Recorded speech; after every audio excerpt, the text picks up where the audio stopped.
नमस्कार. आजच्या ठळक बातम्या. म्हाडा कॉलनी नवीन कवठा ते काळेश्वर महादेव मंदिर, नांदेड येथे कावड यात्रा टाळ मृदंगच्या तालावर नामघोषामध्ये महिला पुरुषांनी भक्तिमय वातावरणामध्ये नाम घोषणेमध्ये पायी दिंडी नवीन म्हाडा कॉलनी नवीन कवठापासून सुरुवात होऊन त्यामध्ये अनेक महिला पुरुषांनी टाळ मृदंगाच्या भगवंताच्या नामघोषेमध्ये ही दिंडी उत्साहामध्ये काळेश्वर महादेव मंदिर येथे जाऊन काळेश्वर महादेव मंदिरांचे दर्शन घेऊन उत्साहामध्ये आनंदमय वातावरणामध्ये महिला आणि पुरुष मंडळांनी सहभाग नोंदवला. त्यामध्ये अनेक नर्ते, अनेक गायन, अनेक कला रस्त्याने सादर करीत असताना अनेक भाविक भक्तांनी या कार्यक्रमामध्ये आनंद घेतला.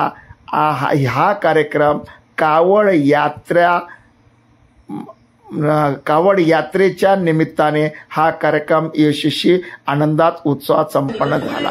सुल्तानगंज में पहुंचकर जहां से जल भरा जाता है, गंगा के किनारे खुश होके देखने लगे मेले के नजारे. पति बोला, आ रहा हूं मैं स्नान कर अभी, फिर पीछे क्यों नहाना, आ जाऊं मैं जभी, और कूद पड़ा गंगा जी में डुबकी लगाया. फिर लौट करके वो वहां वापस नहीं आया. पत्नी को गया छोड़ अकेली संसार में, वो बह गया श्री गंगा जी की गीत धार में. चारों तरफ नीचे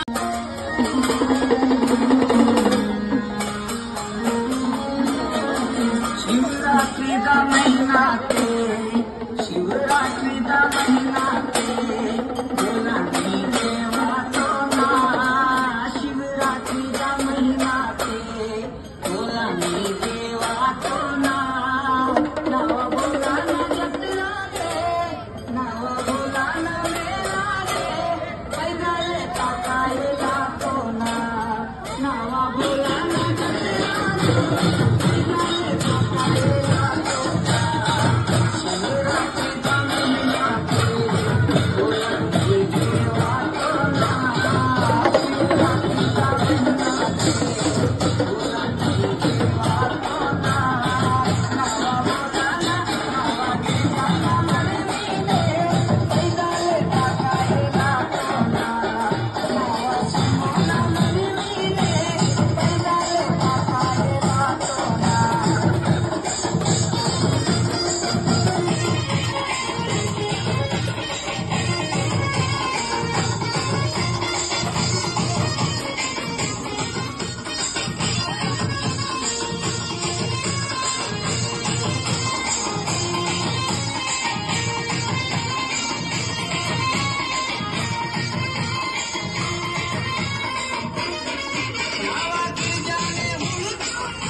लो संभालो अपनी लुट गए.